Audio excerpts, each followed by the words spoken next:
like a bad dream. A nightmare from which I know there's no awakening. I don't know how much longer I can take the spectacle. Has the whole world gone mad? Now, I must emphasize that we've been unable to develop a cure to combat this disorder, and that we can offer only the following preventative measures. Listen to them. Children of the night. What music they make. What is up, everybody? Welcome to Boogeyman Radio. I am Dave.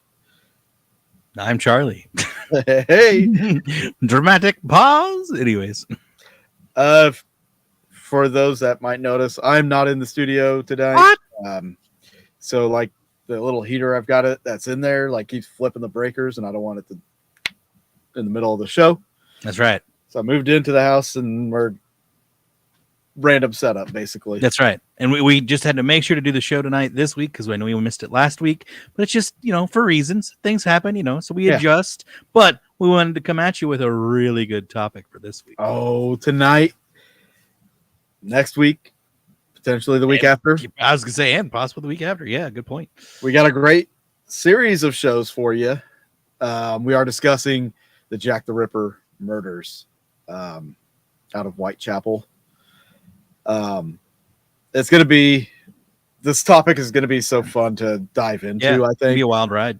Because, you see the stuff on TV, like all the shows that want to talk about it and everything. Sometimes I drown that crap out. I just zone out. And so actually getting into the meat and potatoes. Oh, meat and taters, you say? The meat and taters. The side of tea? What?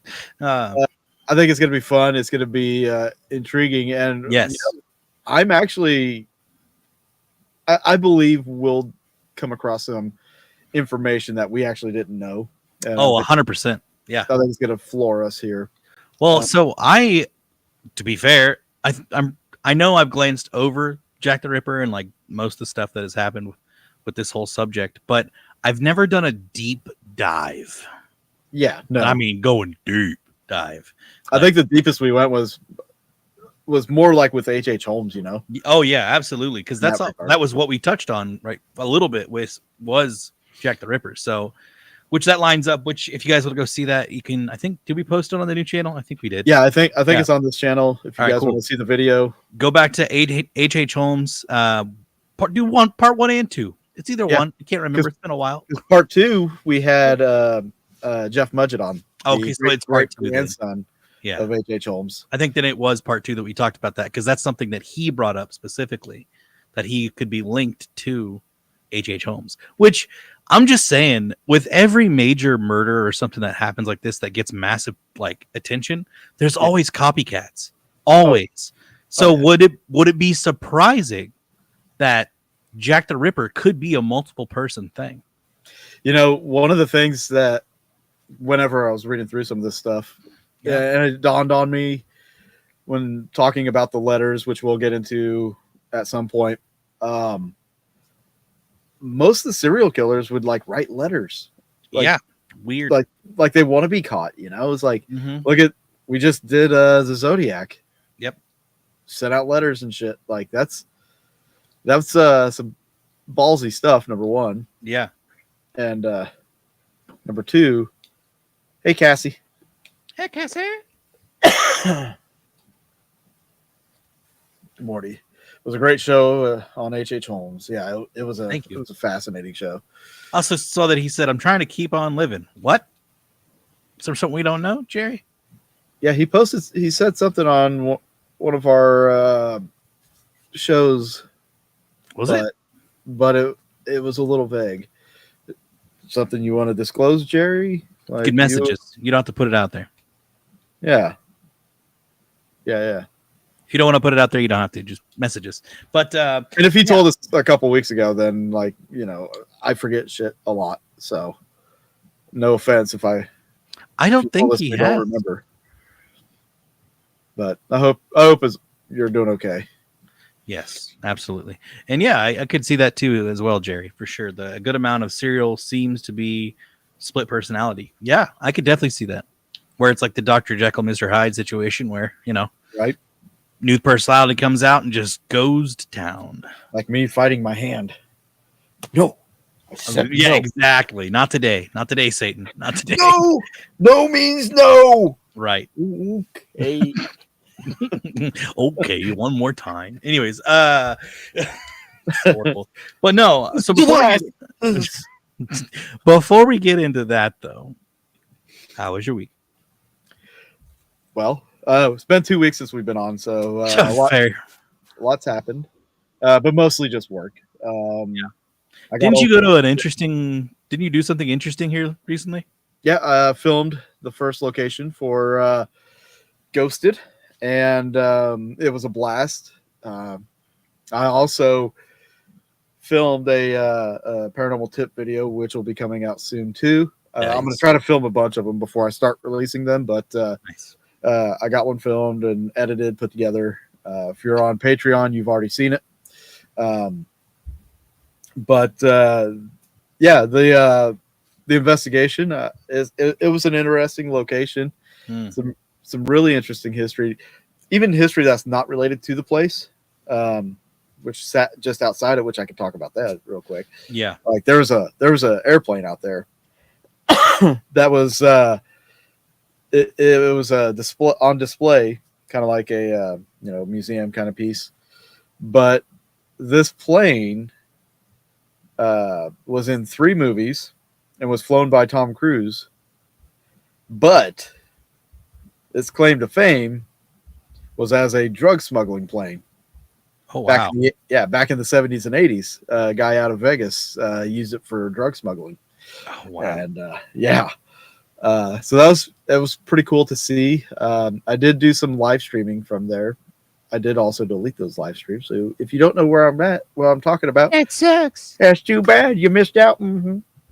And turn on them bells for alerts. yeah, that's right. The place I actually had all to myself. It was just me, Nice. Nobody else. Nice. And I got to do something there that nobody's ever done. No investigator's ever done it. Sleep naked? I'm kidding. I'm sure someone's done that. Not there necessarily, but just in general. I jerked it in 8 rooms. God. I wasn't going to go to that extent, but okay. You can't do 8? I don't blame you. No, It's no. pretty tough. It's a lot. The next location, I'm working on breaking that record. That's the whole point of the channel. That's the whole point. We're to see how many rooms I can jerk my gherkin in. I just walk around all time. Ooh, anybody want to come talk to me? It's not what you thought the Ed standed for, guys. I'm sorry. We're working on it. We're working on it. Oh gosh. Oh my gosh. But okay, so aside from that, was there anything else that interesting happened? Or just in general? Oh no, Share with the class. So in regard to the GoFundMe that I had up, Yeah. it's still up. It's still up. I met the Minimum. the goal, Yeah. goal, and then it reset a little bit higher to help with this new venture. This I've already got a lot of these locations set up. I've got 8 or 9 locations already booked. Heck yeah. For my trip in May. Whoop, whoop. It's Coming up fast. It's already February. Well, it's almost February. It's I think I'm leaving May 1st. Wow. And should be coming back. I think I should be home by May 16th. Well, my last investigation will be the 14th, though. Wow. So in that 2 weeks, it's looking like I'm going to do 12 places in 14 days. You're going to be so hungover. I'm going to be... How are you going to drive home? Probably not. Like this. You literally do. Oh, God. Oh, man, I just had the wildest dream. You're driving! Wow. But, what? Yeah. But it's going to be an amazing adventure because on some of these locations, I do have some people joining me. That'll be some surprise guests on Ghosts. Yes. So, getting these places booked was a kind of a big deal. It's really hard to get them booked all like together. Yeah. No, I You know, understand. Especially multiple and to be fair, in that short of time too, like Yeah. that time span, not from now to May, but the time Yeah. span. Yeah, having them all that close together in time, and it's multiple states, Absolutely. so it's going to be pretty damn interesting and exhausting. I can't wait to see it.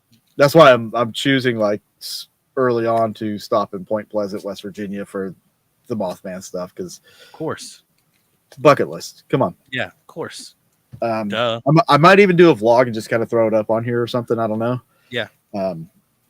If it turns out good, but if not, I'll just do like a live video, like, hey, I'm here. Here's It'll the be a museum. great trip. Yeah, Here's me jerking off the Mothman. Jeez. There's a lot of jerk off jokes in this fucking. I don't. episode. Maybe it's the blue light. Like Maybe it's the blue light. Maybe that's what it is. Instead of blue pill. Wow, I can't talk. Whoa. Blue pill. I think somebody needs to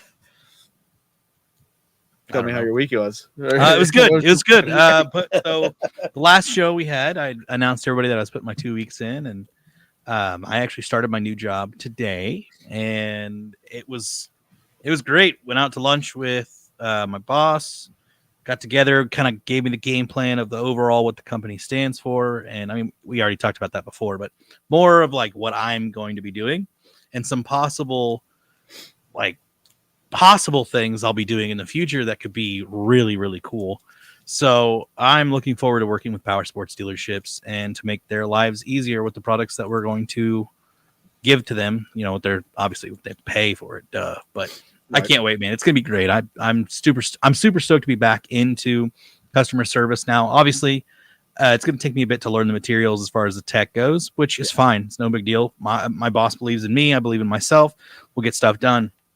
So main thing is to care about the people that we have as clients. And I'm ready to hit the ground running and to get going. And tomorrow I'm doing like a call to introduce myself to the team and everything. And then every single Wednesday I'll be working with Shawnee Cycle out of Shawnee. I'm super stoked for that. It's gonna be great. It's gonna be really, really, really, really awesome. But other than that, my week's been pretty boring. Not gonna lie. I mean, I went out Friday night, went and listened to a live band. Had some dinner. It was great. Had some fun. But other than that, yeah, it was a pretty easygoing, solid week or 2 weeks, really. So the start of 2025 has been weird. It's been great for me, which is so funny because I've been seeing other opportunities for other people. Yes, and I'm noticing a trend where it's just like all of a sudden. Like several people have been just getting massive opportunities at the beginning of 2025. Yeah. And it's like, is that a sign of more greatness to possibly come? I think so. But when I say weird, it's been weird for me, like just because like the first week of the new year, everything was popping, everything's happening fast, like the opportunities that I'm doing and all this. Yeah. And then I got sick for like 3 weeks. I'm literally just gotten over it. Yep. It was one thing after another, like 2 different sicknesses. Like it was so crazy. Oof. But just getting over it. But just honestly, like it's nice to go through that and still be positive about everything. And I like the way the future is going. Same. And if you guys have stuff going on, if you have opportunities coming up, I just want to say this is the time to actually jump on it. Yes. Do it. Hit the groundwork. It's the era. What is it? The era of authenticity is what I've heard from. It's a new era. It's a new dawn. It's a new whatever you want to call it. And the dawning of Aquaria. Actually, it is. It is the dawning of Aquarius, and that brings new opportunities and the age of authenticity, from what I've heard. But don't quote me on that. Yeah, I've been telling people, like, you don't know if your parachute works if you don't open it. So true. So take the leap. 100% of the shots you don't take. If you fail, you die. If you don't, then you had a great trip. Learn the lesson from it. And hi, Lori. Yeah. Glad to see you here. Thank you for being here. But yeah, man, that's just the general vibe I've been getting to. And yeah, I almost forgot. My boys are going to the Super Bowl for 3 times in a row. Who dat? The Chiefs. The what? The Chiefs. The Chiefs. Oh! Do they play in St. Louis? What? I'm just kidding. I'm messing. I'm like, what are you talking about? That's the Rams, and they're no longer in St. Louis. Anyways, so yeah, that's another great thing to look forward to. That's why he's got the red background this time. Totally. I got the It's red. not because we're doing a murderer. I should have worn. No, not at all. I should have worn my blood. Chiefs hoodie for sure, but that's all right. It's fine. I It's wore that whatever. all most of the day. It's whatever. But yeah, speaking of murder, let's get into it. Let's give the people what they want. Oh my God. How about that intro, Jack? I didn't do it. All right. Jack the Ripper, synonymous murderer of at least 5 women in or near the Whitechapel district of London's East End between August and November of 1888. The case is one of the most famous unsolved mysteries of English crime, also of the world, as I might add, because I don't know anybody that's never heard of Jack the Ripper. Some dozen murders between 1888 and 1892 have been speculatively attributed to Jack the Ripper, but only 5 of those were committed in 1888. Those ones were linked by police to one single murderer. The so-called canonical 5 victims were Mary Ann Nichols, Annie Chapman, Elizabeth Stride, Catherine Eddowes, and Mary Jane Kelly. According to the common assumption of the time, all of the victims were prostitutes, and all but one of them, Kelly, was murdered while soliciting on the streets. That belief was subsequently taken for granted in books about the crimes, which typically offered conjectures as to the true identity of Jack the Ripper, and reported graphic details of the murders he committed were also kind of embellished in certain fashions. Let's see. In a radical departure from that wait. We don't want to talk about that. That's dumb. It just talks about some books. Yeah. Social historian Hallie Rubenhold argued that Nichols, Chapman, and Eddowes were not prostitutes, that Stride had resorted to soliciting only occasionally during periods of desperate poverty and emotional suffering, but there was no evidence to show that she had been soliciting when she was murdered, and that the only verifiable prostitute among the 5 was Kelly. So in Rubenhold's view, the notion that Jack the Ripper was a murderer of prostitutes was a consequence of the misogynistic and class-based prejudices characteristic of the Victorian era. So tonight, what we are going to do is go through each instance. We're going to talk a little bit about the actual murders, the victims. Yep. And we're gonna start going through this, guys. This is going to be a multiple show topic. Yep. So, Charles, I think we should go in order here. Yes, and I want to preface this too, just so everybody knows the information that we're going to be reading off tonight is from the website jacktheripper.org. So if you would like to go look up more, because there's tons of stuff, but like I said, like Dave said, we'll be covering a lot of that hopefully in the next 3 shows, including this one. And there's a ton of information out there, and if you want to jump the gun and go look for yourself, that's where we get that's where we're getting our information. Yes. So preface that. All right, so Emma Smith was the first one. I guess let's start with her. It's Emma Elizabeth Smith, or Emma Smith, some people call her.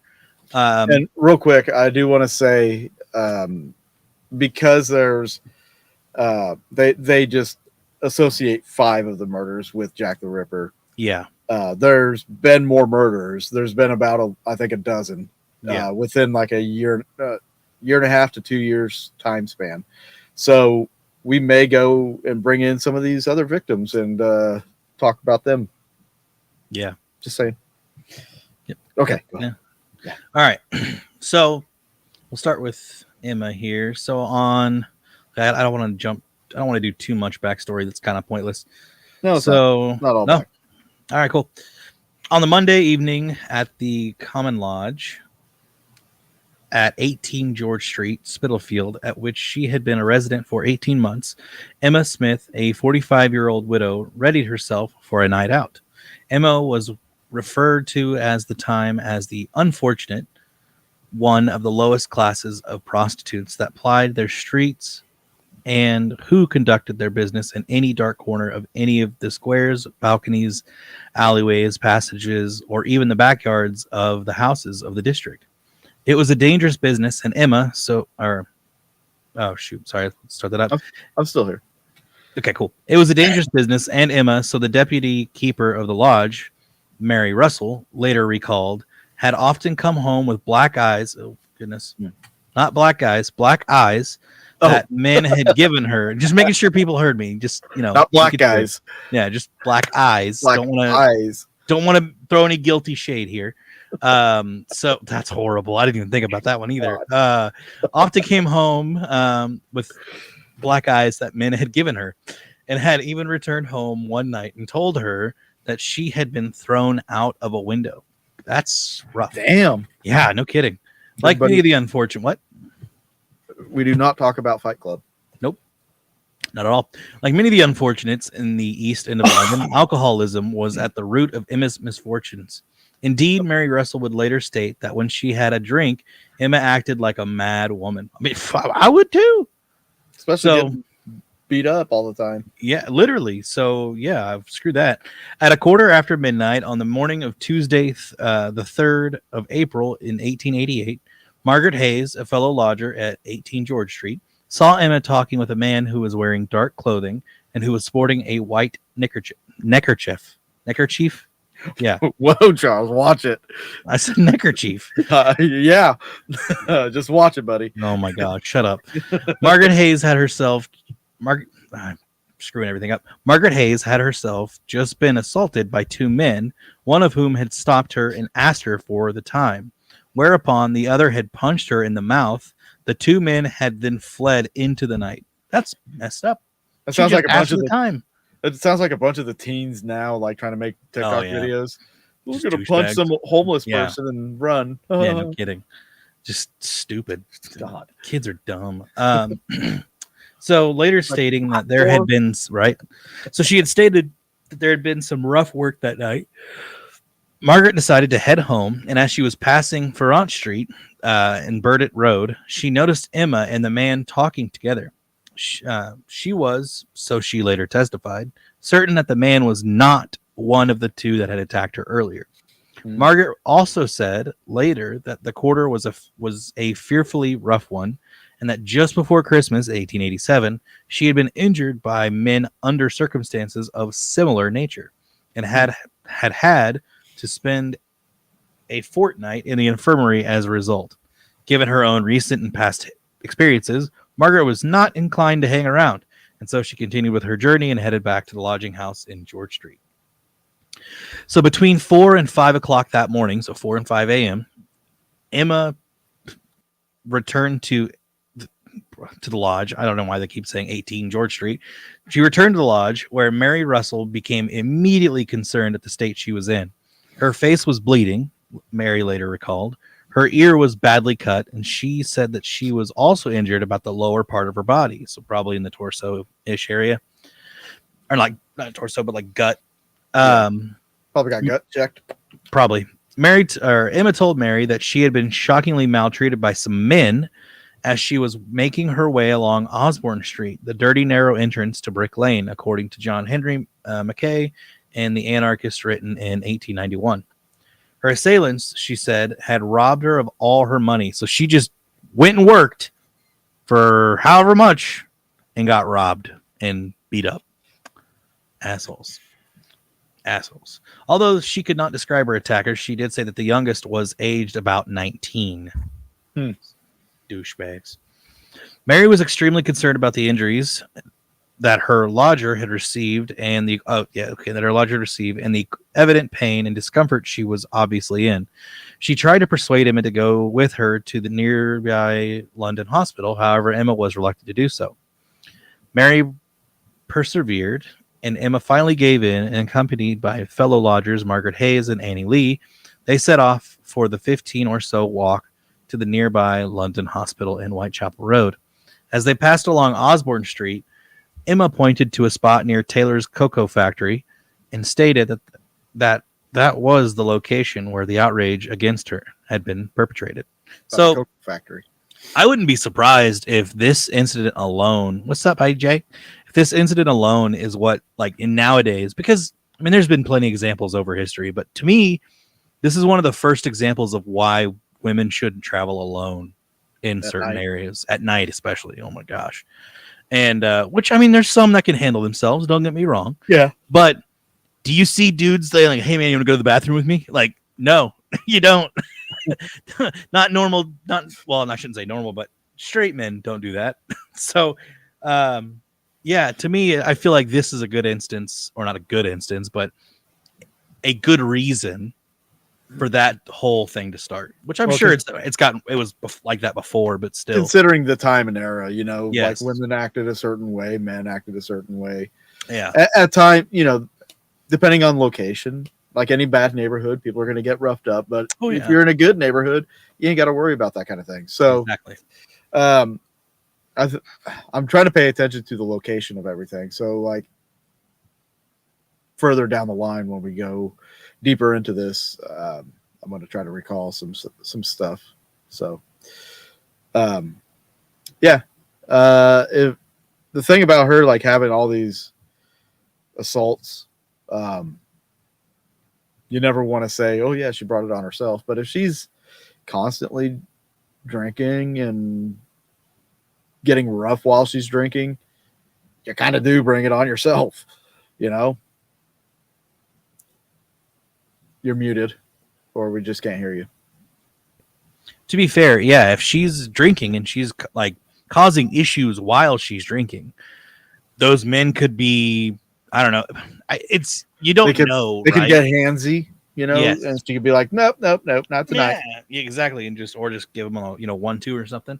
Yeah, and like, we don't know what the cause is, obviously, but it is not a fairly certain, but it is a very good point that if she was drinking, she could have said something wrong to somebody, and they took that too far. Yep. And said, well, we'll teach you, and that sort of thing. So, on the arrival at the London hospital, Emma was seen by Dr. George Haslip, the house surgeon. He later testified, although she had probably been drinking, she was not intoxicated, and she knew what she was about. On examining her, he found that the injuries that she had suffered were truly horrific. Also, to be fair, if you just got beaten the crap out of and possibly stabbed or whatever abdomen thing, if you were drinking, you'd probably sober up pretty fast. Yeah. And how much time actually elapsed from when that happened to the time she arrived at the doctor's office? Now, remember, it was about, I want to say, what was it, 4 or 5 or 3 or 4 in the morning, something like that. Yeah. So usually people are done drinking by then. Yeah. Usually. So. Did it say what time she got to the doctor? Let me go back. I didn't catch it if you did. No, it doesn't say. Yeah, it doesn't say. They just doctor's office doesn't open until morning. So. Right. It was about a 15-minute walk ish. So she got home at that time. It could have been an emergency where they woke the doctor up too. Yeah, maybe. Yeah, it was around 4 or 5 o'clock in the morning, and she was just kind of like, I don't want to go. So I'm sure maybe within an hour they were like, hey, let's go. So she could have gotten there anywhere between, I would say, probably 6, maybe. Yeah, anytime between 4:30 and 6 o'clock. I know it's a huge window, but still. Yeah. So yeah, the doctor had seen her. She was not intoxicated. So yeah, I would have probably sobered up, or tried to. For sure. So on examining her, he found that the injuries she had suffered were truly horrific. A portion of her right ear was torn, and the peritoneum and other internal organs had been ruptured. Whoa. Which she later stated led him to believe that the injuries had been caused by some blunt instrument having been thrust into her with great force. So here's the question. Club? Where is the where is that? I don't know. I'm thinking about stuff that could rupture. Well, okay, so I don't know you'd what think they'd probably mention it if it was any damaged under like downstairs private parts. Well, I was thinking like pancreas or something like that. I don't know if they have a different name for that back then. Yeah, I don't know. Um, I'm not a doctor, Jim. Or sorry. appendix, you know. Yeah. Yeah. I don't know what else So- ruptures. Right. So he just said it was thrust into her with a great force. Now, is that thrust into her like stomach into her or like into her? But it would probably mention cervix if that was the case. But he asked her how Cassie she. says taint. Oh, jeez. He asked her how what? Looked that. I don't know if she looked that up or not, but like Cassie says taint. Okay, so like, so something underneath there. Interesting. So maybe somebody tried to do that and missed, and that's what they hit instead. you have to miss pretty far to go from the stomach. Depends to on how blunt. Well, no. Oh, trying to Yes. go inside. Yes. Try not to get banned here, okay? Jeez. I wonder if anybody had a broken weenie. Maybe. Jeez. But Jalen. it was right.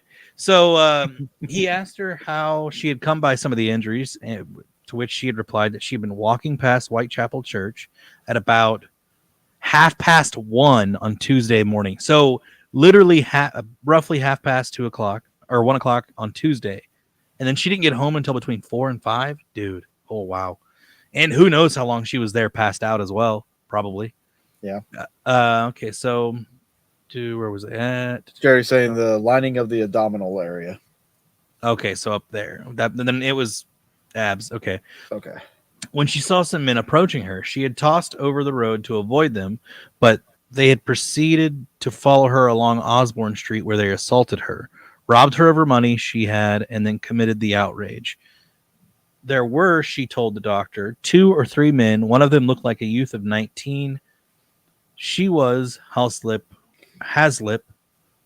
later stated, somewhat reticent with regard to the details. Yeah. But she distinctly denied having addressed the men in solicitation. So she did not approach these men as business. She could not tell whether it was a knife or what instrument it was that somebody had used on her. She also told him that she was originally from the country, but that she had not seen her friends or family for like 10 years. So she was pretty delirious. Okay, that sucks, man. I mean, that makes sense because of if all those like internal injuries, not good. So Emma's injuries proved to be extremely serious. It wasn't long before the peritonitis had set in, and having sunk into a coma, she died at 9:00 on the morning of Wednesday, the 4th of April. So there's that next morning. So it's basically that internal bleeding, like Killed her. just killed her. Yep. So the Inspector Reed report, it was Inspector Edmund Reed, head of the Criminal Investigation Department at CID, the Metropolitan Police Division, prepared the following report of the case. Emma Smith, 18 George Street, Spitalfields, son and daughter living in Finsburg Park area. She had lodged at the above address for about 18 months, paying 4D. Is that like a 4 pounds thing? I don't know. Per night for her bed. I don't know what 4D is. I don't know either. Deutschmarks? I don't know. She was in the habit of leaving about 6 or 7 p.m. and returning at all hours, usually drunk. On the night of 2nd April 1888, she was seen talking to a man who was dressed in dark clothes and who was wearing a white scarf.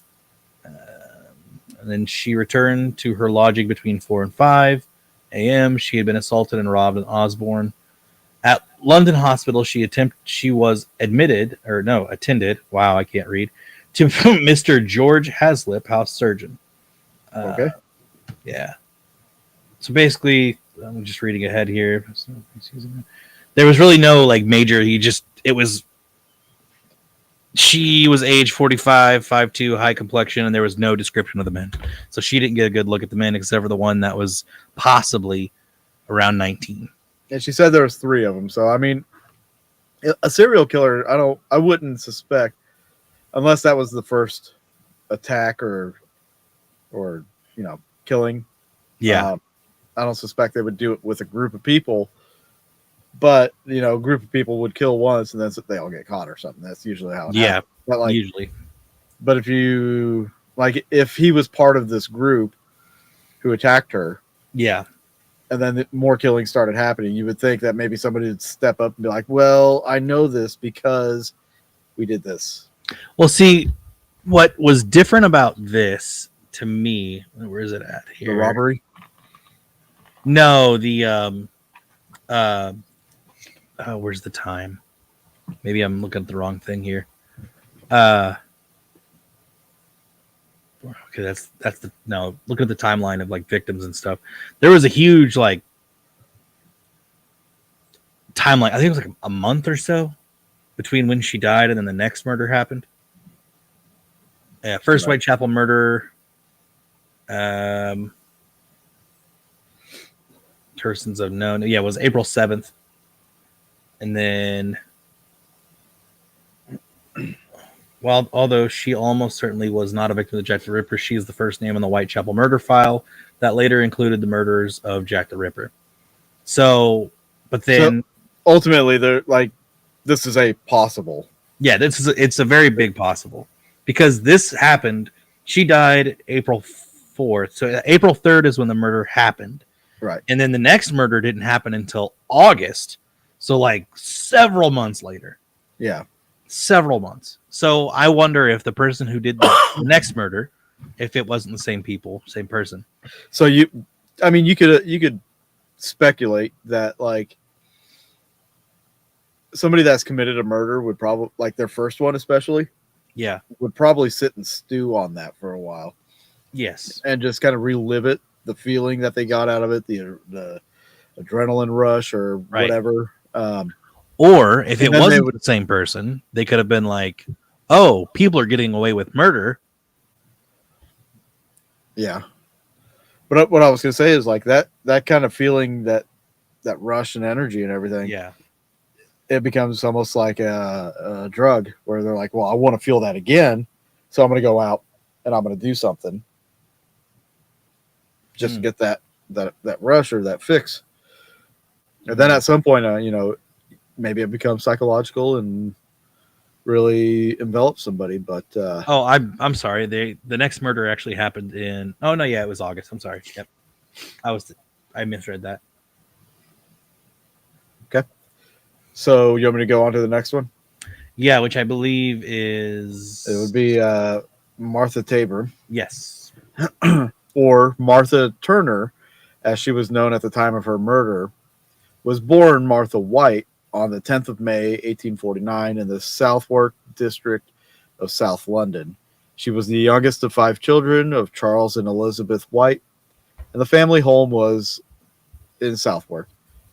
In May 1865, when Martha had just turned 16, her father abandoned the family and went to live in Pitt Street, Southwark, where he would die on the night of November 15th of that year. In her late teens, Martha met and began living with Henry Samuel Tabor, a foreman furniture packer, and on Christmas Day of 1869, the couple were married at Trinity Church. The newlyweds moved into a house close to what had been Martha's childhood home, and the couple would have 2 children together. However, over the next few years, Martha began drinking heavily, seeing a trend starting, and her intemperance became They had to numb the pain somehow. her intemperance became a bone of contention in the family home. So much so that in 1875, Henry left her on account of it. So she was kind of a mean drunk, apparently. Subsequently, Martha took out a court summons against Henry for desertion, and he agreed to pay her a weekly maintenance allowance of 12 shillings. He paid the sum regularly until, that is, he heard that she was living as a prostitute, whereupon reduced the allowance to half a crown.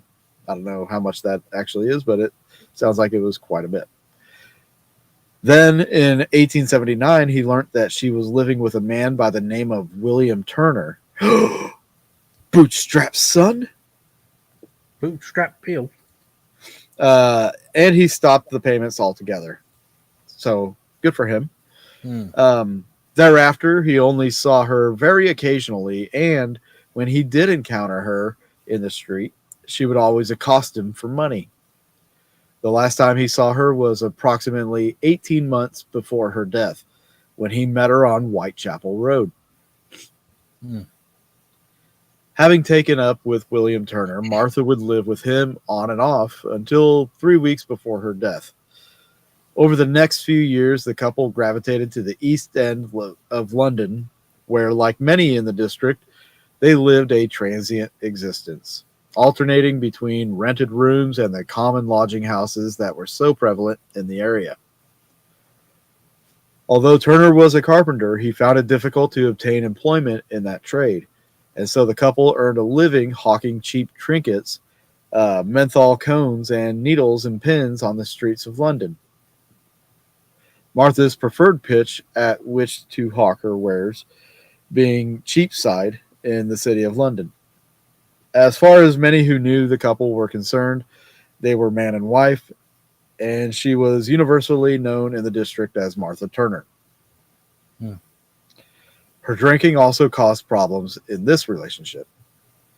William Turner would later recall that, and these are his words, "Since she has been living with me, her character for sobriety was not good. If I gave her any money, she generally spent it in drink. In fact, it was always drink. I'm a man of sober habits as a rule, and we usually agreed well enough together as long as she remained sober. But when she got the worse for drink, I left her. There was no quarrel then. I simply left her." Makes sense. It appears, however, that Martha would often supplement her income with prostitution. At the inquest into her death, Turner would recall how, again his words, "She was in the habit of staying out late at night. I couldn't say for certain what time she usually came home. When I was with her, it was usually 11 o'clock, except on Saturday night, when it was usually 12. The average, I should think, would be about 11 o'clock. When she took to drink, however, I generally left her to her own resources, and I can't answer for her conduct then." So, at this stage, she's out drinking. Yep. Prostituting. Yep. It sounds to me like she's got kind of a mental condition. Issues. To say the least. Yeah. But again, the drinking could be to worse stuff. Well, yeah, but I mean to band-aid the pain. Yeah. No. And the prostitution too. And the prostitution, yeah. I mean, you think of people that have daddy issues. Yeah, good point. Easy. It's a whole nother story nowadays. That's legal and totally okay. Yeah. It's freaking wild. So in March of 1888, Martha rented a room from Mary Bousfield at 4 Star Place, Star Street, off of Commercial Road. I don't know why we need the address. For which she paid a weekly rent of 2 shillings. William Turner stopped by to share the room from time to time, presumably on those occasions when he and Martha had not separated on account of her drinking. Miss Bousfield also noticed Martha's fondness for drink, although when she testified at the inquest of Martha's death, she was at pains to stress that Martha was never a problem drinker. Interesting. Okay, so that puts a different perspective on things. Yeah, she said, "I have formed no opinion as to whether she was of intemperate habits. She would rather have a glass of ale than a cup of tea, however. She wasn't a woman who got habitually drunk, and I myself have never seen her intoxicated." That's good. That's probably why she doesn't know whether she was mean or not. Yep. 3 weeks before her death, Martha had fallen behind with her rent, and she suddenly left without giving notice, without paying the arrears. Mary Bousfield would tell the inquest that Martha had returned one night, unbeknownst to her, and, having forced a window, she had spent the night in the room. Before she left the next morning, she had left her key behind. Hmm.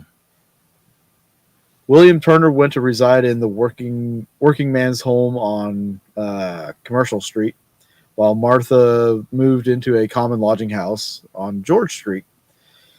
Turner last saw Martha alive on the afternoon of Saturday, 4th of August, 1888, when he met her at the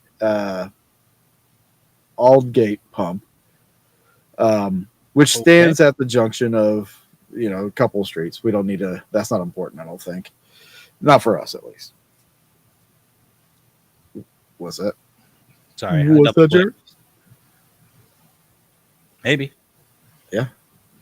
Maybe the Drakes helped her become a prostitute. That's Helped her prostitution. maybe. Liquid courage. Yep. Courageously. Never mind. I'm not going to say it. So when they met up, she told him that she had got no money, so he gave her 1 shilling and 6 pence to enable her to purchase some stock with which to earn a few ha'pence. Dude, all right, Brits. If anybody from England watches this, we don't know your money there. I just know the British pound. That's it. Yeah, it's like, what is this? What is a pound? I can understand why you moved away from this. So we moved away from this. Yeah. He later estimated that their encounter lasted about 20 minutes. Having handed over the money, the couple parted, and he would never see her alive again. Oof. That's morbid. The summer of 1888 was a cold and wet one, and the newspapers were constantly bemoaning the amount of rainfall and lack of sunshine. There were times when the streets of London became veritable quagmires, and most people couldn't remember a worse summer.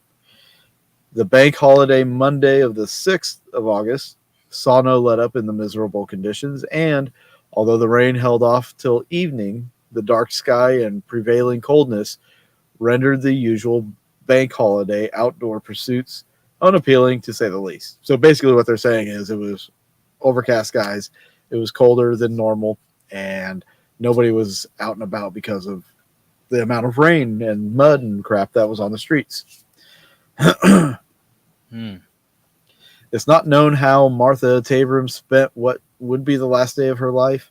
However, at some stage on the Monday evening, she met with fellow prostitute Mary Ann Connolly, also known in the district as Pearly Pole, who was described by several newspapers as a tall, masculine-looking woman, and the two went drinking together. Although Connolly stated that the two were friends, none of Martha's close associates appear to have known anything about Pearly Pole. Connolly would also state later that she knew the victim as Emma, not Martha. Interesting. Connolly would give conflicting accounts of their movements on that night, and it is therefore difficult to establish an exact timeline of how the evening unfolded. She told the police that they met in a pub at 11 p.m. and drank in that pub until 11:45. However, she told the inquest into Martha's death that they had gone drinking in several pubs around the area, beginning their spree at 10 p.m. on the Monday night.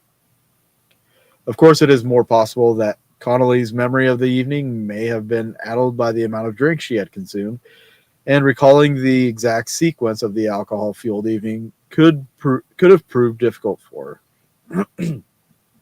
But at 11 p.m., Martha was seen entering the White Swan pub on Whitechapel High Street by her sister-in-law, Anne Morris, and according to Anne's inquest testimony, Martha was on her own. It is possible, therefore, that Martha met Connolly in the White Swan, and they either remained there or they set off from there to drink at various other pubs in the vicinity. So they would have done their own little pub crawl. Yeah. That's one thing I would always wanted to do, is go to like England or somewhere in Ireland and just do a pub crawl. That'd be amazing. According to Connolly, they met with 2 soldiers, a corporal and a private, and were more than happy for the men to buy their drinks for them. At around midnight, the 4 left the pub and headed off to headed off along Whitechapel High Street, where they split into couples at the entrance to George Yard. Connolly and her soldier made their way to the next alleyway along Angel Alley, a dark and sinister little passage that still exists and which still possesses an exceedingly menacing ambience. Martha Tabram went with her soldier into George Yard, an equally dark and ominous thoroughfare, which also still exists, albeit is now called Gunthorpe Street. She would have passed the pub to the left of its entrance, the White Hart, which was built in the late 18th century. A little way past the White Hart, on the left side of George Yard, there still stands a sturdy building, which is now divided into flats, and which has the year of its construction, 1886, emblazoned above its upper level. In 1888, this was Sir George's home for respectable girls, part of the George Yard mission that had been established there in 1856 by provisions merchant turned evangelist George Holland. Remember some of these names? Yeah. On the 27th of September, 1888, the Daily News published the following article that illustrates the impact of the murders on the girls of the neighborhood. Mr. George Holland, whose remarkable work has been going on for so very many years in premises, occupying an obscure position in George Yard, says that the sensation has affected his institution very greatly. He has some hundreds of young women connected with this place, and many of them have been afraid to stir out after dark. He is under some anxiety, too, lest ladies who have been wont to come down there. Why do they got to do that? I don't know. Won't come down there on winter evenings to teach and entertain his young people, should be deterred by this latest addition to the evil reputation of Whitechapel. Okay, so there's that. Riveting. So according to East London Advertiser, George Yard was one of the most dangerous streets in the location locally. But for a seasoned streetwalker like Martha Tabram, it offered a reasonable amount of privacy in which to do business. We know what kind of business she was doing. Yeah. Towards the top of George Yard on the left, there stood a block of apartments. The residences here were occupied by tenants, whom the East London Observer described somewhat unflatteringly as people of the poorest description. How rude. When its staircase lights had been extinguished at 11 p.m., the building's landings were cast into impenetrable darkness that made them ideal for use by prostitutes and their clients. Martha would no doubt have been aware of this tucked away spot, and it was for one of the building's dark and secluded landings that she probably headed in the company of the soldier. Of course, it is now impossible to establish whether the soldier was who also killed her, or whether a later client carried out the foul deed. God, there's so much there's a lot to this one. Yeah, I noticed. We're getting there. We're getting there though. Yeah. Okay. So at 1:40 a.m. on August 7th, Joseph and Elizabeth Mahoney, who lived at the apartments, returned home having spent the bank holiday Monday with friends. Almost immediately, Elizabeth headed out again and went to purchase supper from a chandler's shop in nearby Thrall Street. She returned with their meal 5 or so minutes later. Although she passed the spot where Martha's body would later be found, she saw nothing. Although she did concede that the body could have been lying in the darkness on the landing without her noticing it. Around 2 a.m., Police Constable Thomas Barrett was walking his beat along Wentworth Street. As he passed the entrance into George Yard, he noticed a soldier loitering there. Barrett remarked to the man that it was quiet time. Barrett remarked to the man that it was quite time that he was in barracks, and the soldier replied that he was waiting for a comrade who had accompanied a woman to one of the buildings close at hand. Barrett appears to have accepted this without question and had continued on his beat. At 3:30 a.m., 21-year-old Alfred George Crow, a cab driver, returned to his home in George Yard Buildings. As he was going up the stairs, he noticed somebody lying on the floor of the first floor landing, but because he often found people sleeping on the landings, he paid little attention to her. He paid so little heed to the prone form that he was unable to say whether it was a man or a woman or whether the person was alive or dead. So he didn't pay much attention to it. Around 4:45, John Saunders Reeves, a casual waterside laborer, headed out of his apartment on the top floor and came down the stairs. He, too, noticed the prone form, but as it was now getting light, he was able to see that it was a woman who was lying on her back in a pool of blood. Wow. He hurried off to find a policeman and returned with the Constable Barrett, whom he had encountered patrolling in the vicinity of George Yard. Barrett sent Reeves to fetch local medic Dr. Timothy Killeen, who that's a fucked up name to have for somebody that's going to investigate a murder. Who, having carried out an examination of the woman, pronounced life extinct and gave it as his opinion that she had been brutally murdered. The attack on Martha had been a frenzied one. 39 stab wounds pepper potted her body from her throat to her lower abdomen. Dr. Killeen later told the inquest that the killer had used 2 different blades, the majority of the wounds having been inflicted with an ordinary pocket knife, whilst a deep wound to her breast had been dealt by some long, strong instrument, which could have been a sword bayonet or dagger. Significantly, he was also of the belief that sexual intercourse had not recently occurred, thus ruling out rape as a motive for the murder.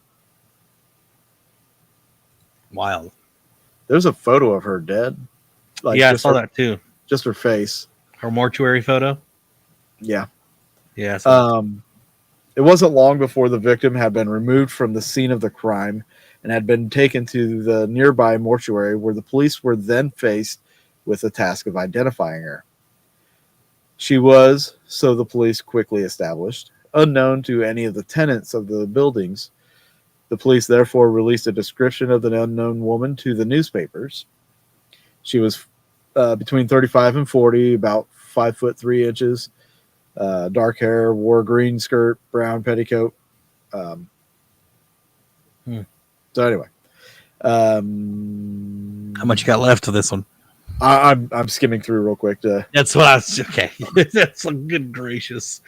There's a lot of, like, if you want to learn these backstory, like, there's a lot of backstory stuff. But I will say, I found a shorter section where it kind of lists the more important things instead of the. I know we're already at 9 o'clock. We've only done 2 of them. I know, and we barely talked about anything in the beginning of the show.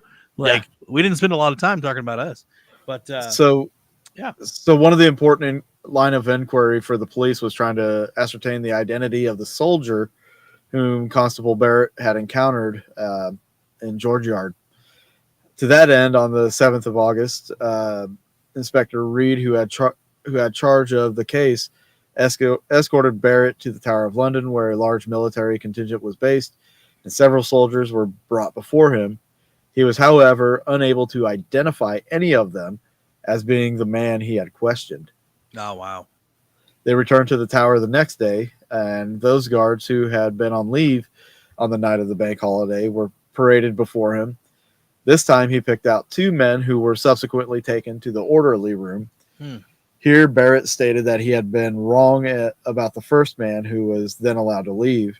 The remaining man, whose name was John Leary, was able to give a full account of his movements on the night of the murder, and on his account being corroborated by another soldier, John Law, he was dropped as a suspect. A lot of Johns. Yeah. Yeah. Better than Jack. What? Yeah. So let's see here. I don't think there's anything else that's important. of, let's see, taking evidence from. So, oh, you're going through. Okay, sorry. So I guess the inquest for the murder did get adjourned for 2 weeks in order to allow time for a definite identification to be made. So it took them 2 weeks at least to identify. Wow. Or they just allowed 2 weeks. That's what it was. Yeah. For somebody to come forward. But apparently on August 9th, Mary Ann Connolly turned up at Commercial Street Police Station and informed the police officers of hers and the victims, who she knew as Emma, drinking spree in the company of the two soldiers on the night of bank holiday. Police placed great faith in what Connolly had to say and asked her to attend an identity parade at the Tower of London the next day. However, she failed to turn up, and the police had to track her down, finally taking her to the tower on the 13th of August. And I think there,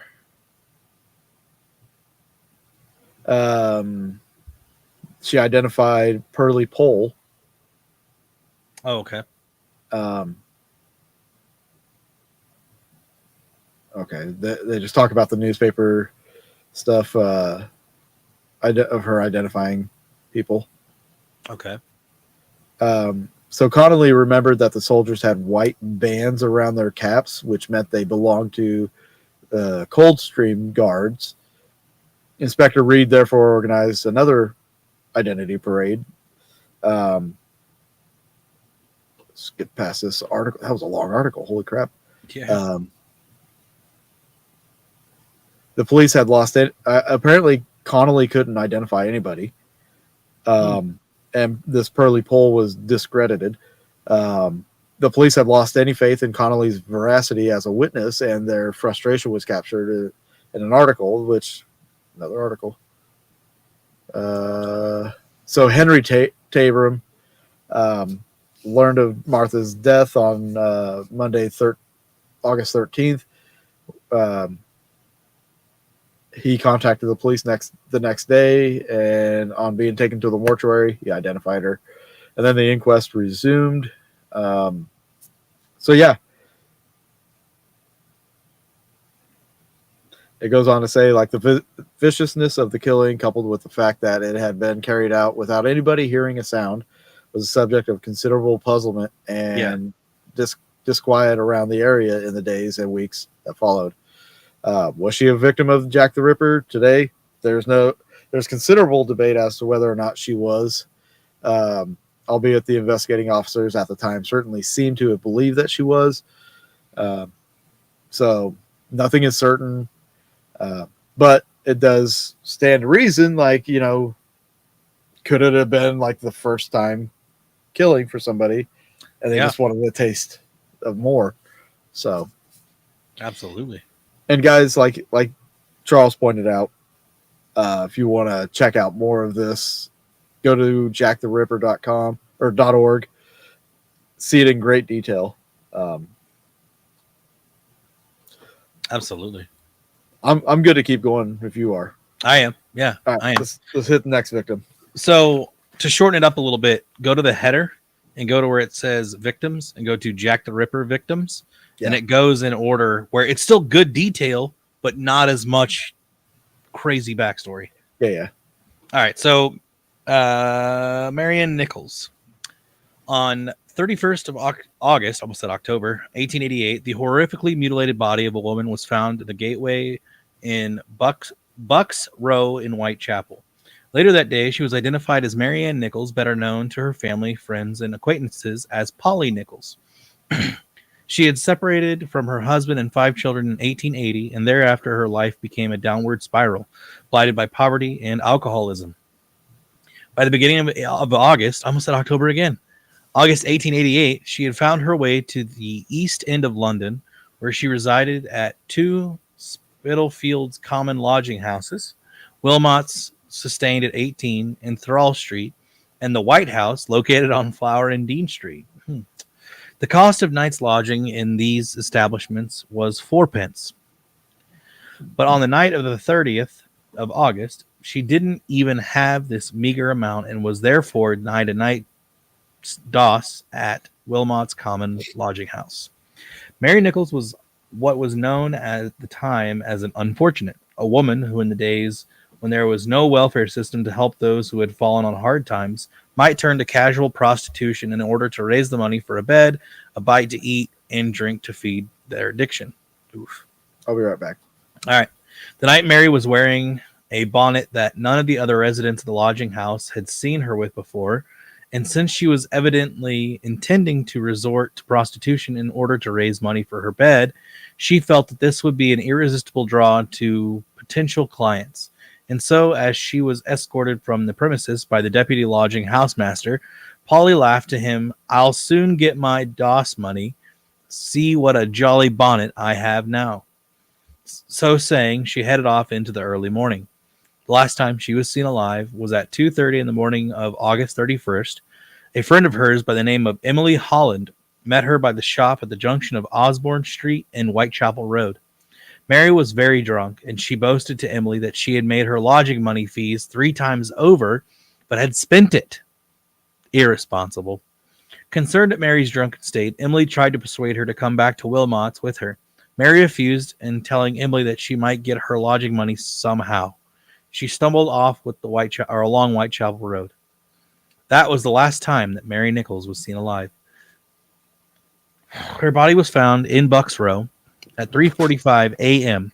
The body of a woman was found lying next to a gateway in Bucks Row just off of Whitechapel Road, and around 10 minutes walk from the corner where Mary had met Emily Holland. So literally about 10 minutes later. The woman's throat had been cut back to the spine. Ooh, yikes. Jeez. Yeah, the wound being so savagely inflicted, that according to some newspaper reports, it had almost severed her head from her body. Ooh, wow. Damn. The discovery at the mortuary. Within 45 minutes, she'd been placed on the police ambulance, which in reality was nothing more than a wooden handcart that had been taken to the mortuary of the nearby Whitechapel Road Infirmary. Here, Inspector Spratling of the Metropolitan Police J Division arrived to take down a description of, at that time, an unknown victim. And he made the horrific discovery that, in addition to the dreadful wound to her throat, a deep gash ran all along the woman's abdomen.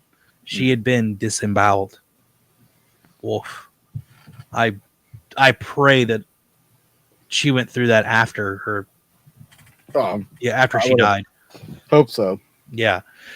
Her family visited the mortuary. Later that day, the woman's name had been ascertained by, or as being Mary Ann Nichols, and her father, Edward Walker, was traced and taken to the mortuary where he formally identified the body of Buck Row's victim as that of his daughter. That's got to be hard. That's got to be very hard. Yeah. Unless, as a father, like, of a girl, like, if something ever happened to her and I had to go identify, God help whoever is around it. With him went Mary's eldest son, also named Edward, who recognized her as his mother. Oh my gosh. An hour later, her estranged husband, William Nichols, arrived and went to the mortuary to view her body. Genuinely distressed by what he saw, he shook his head disbelievingly and whispered to her, "I forgive you as you are and what you have been to me." According to one newspaper, he emerged from the mortuary ashy white and sighed, "Well, there is no mistake about it. It has come to sad end at last." The funeral of Mary Ann Nichols took place amidst great secrecy in order to deter morbid sightseers on Thursday, September 6th. The South Wales Echo published a report on it the next day. The time at which the cortege, I don't know how you say that, was to start was kept secret, or cortege, I don't know. And a ruse was resorted to in order to get the body out of the mortuary where it was lain since the day of the murder. A pair-horsed closed hearse was observed making its way down Hanbury Street, and the crowds, which numbered some thousands, made way for it to go along Old Montague Street. But instead of so doing, it passed on to the Whitechapel Road, and doubling back, it reached the mortuary by the back gate, which is situated in Chapman's Court. No person was near other than the undertaker and the men with the coffin. which bore a plate in the inscription, Mary Ann Nichols, age 42, died August 31st, 1888, was removed to the hearse and driven off to Hanbury Street, there to be awaited by the mourners. Meanwhile, the news had spread that the body was in the hearse, and people flocked around the coffin. At length, the cortege, I don't know, started towards Ilford. The mourners were Mr. Edward Walker, the father of deceased, and his grandson, together with two of the deceased children.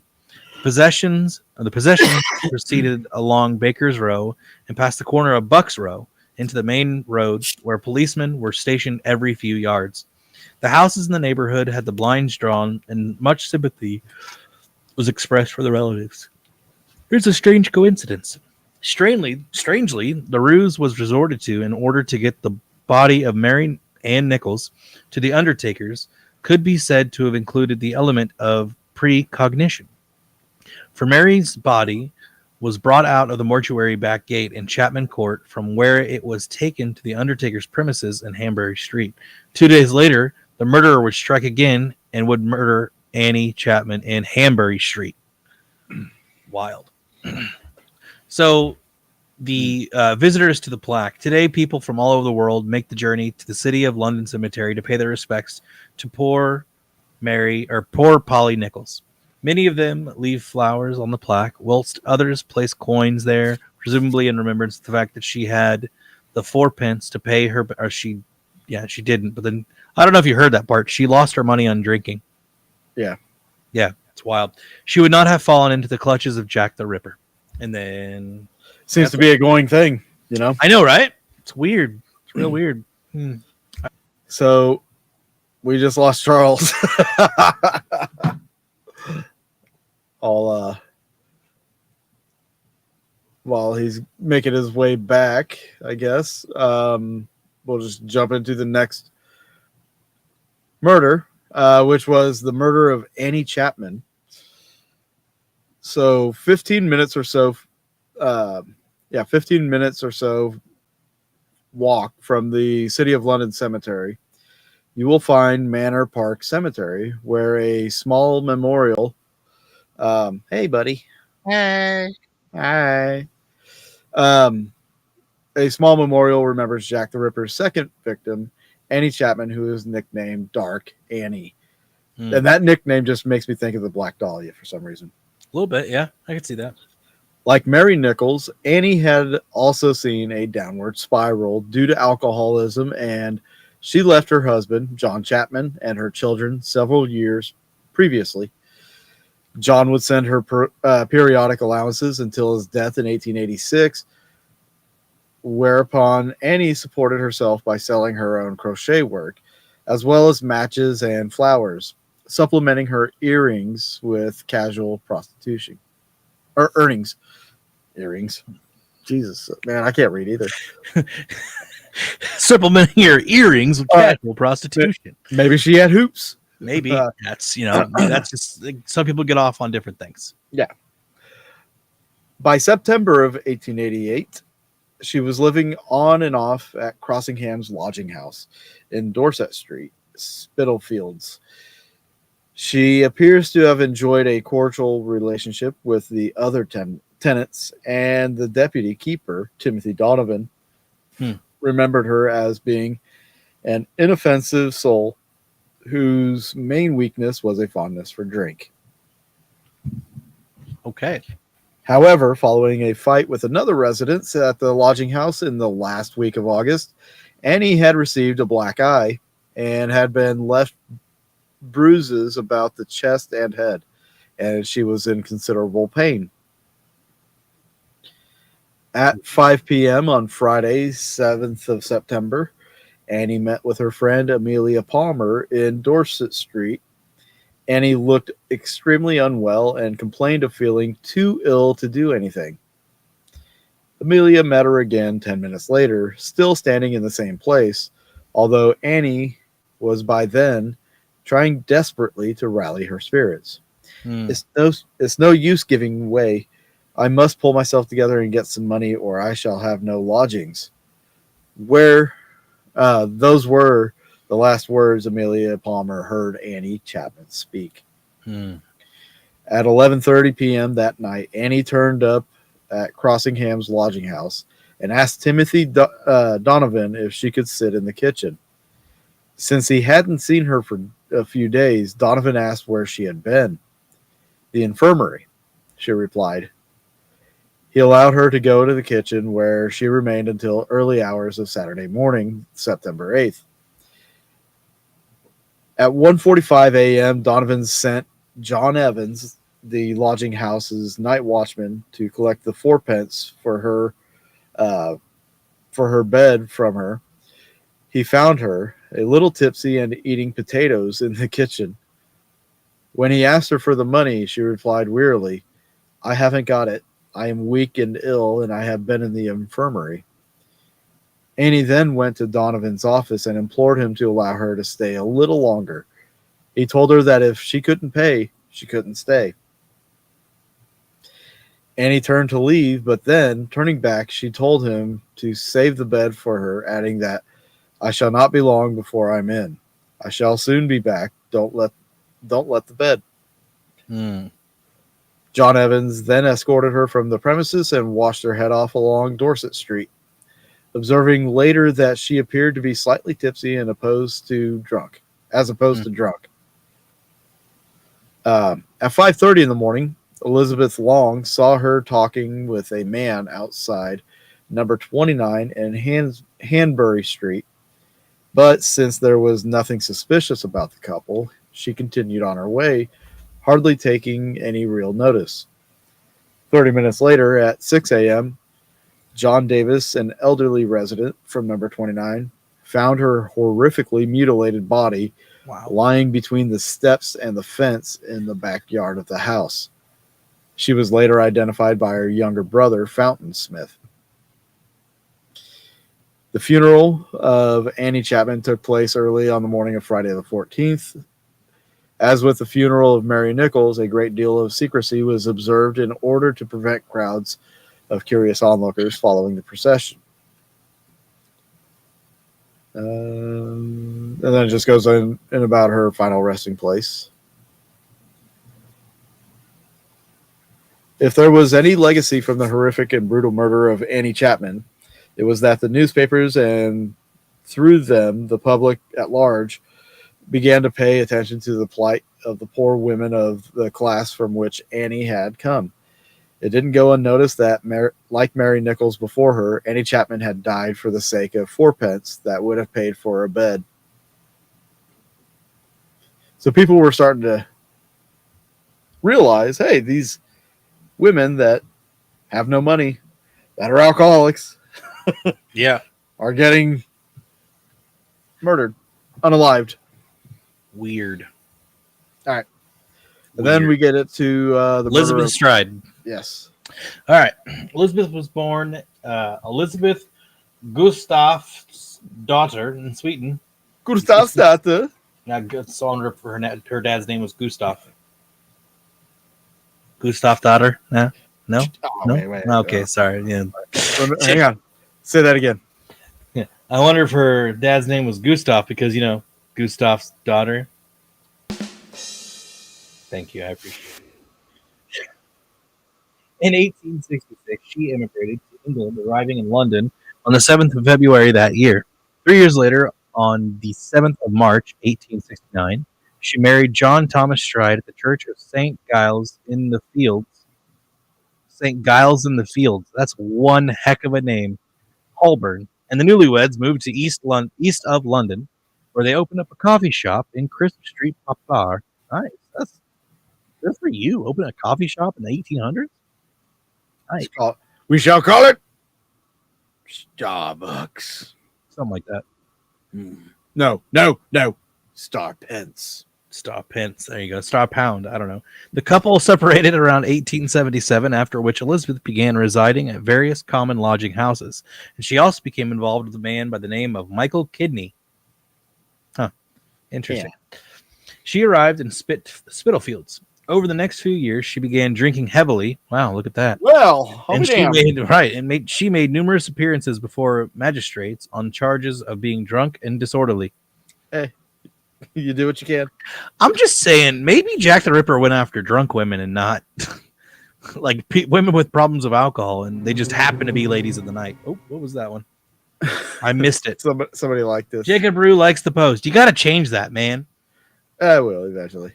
Come on, get on that It's post. It's haunting. It is haunting. So, Alcoholics. for 6 years prior to her death, she had resided on and off the common lodging house at 32 Flower and Dean Street in Spitalfields. After a long absence, she had returned to the lodging house on the Tuesday before her death. I'm so glad that they use Whitechapel as the area that these happen. Yeah. Well, Instead of it saying makes sense. Spitalfields, that's such a Yeah, and instead of stupid saying the name. town Spitalfields or whatever it is. Yeah. Yeah, I mean, if you think about it, like think of Kansas City, right? So Kansas City, Blue you have Springs and- literally yeah. Grandview, Independence, Lee Summit, and then All you these have little big cities. suburbs in between too. So But anyway, one of those things. Oh, So her last night on September 29th, September 1888, she had spent the afternoon cleaning 2 rooms at the lodging house, for which she was paid 6 pence for the deputy keeper. And by 6:30 p.m., she was enjoying a drink in the Queen's Head pub at the junction of Fashion Street and Commercial. Okay. Returning to the lodging, what Queen's Head pub? yes. Yeah, of course. Returning to the lodging, what? What? Returning to they'd be nuts if they were like right next door or like pretty close at the junction of Fashion Street and Commercial. So probably not. But returning to the lodging house, she dressed ready for the night out. And at 7:30 p.m., she left the lodging house. There were several sightings of her over the course of the next 5 hours. And by midnight, she had found her way to Burner Street off Commercial Road.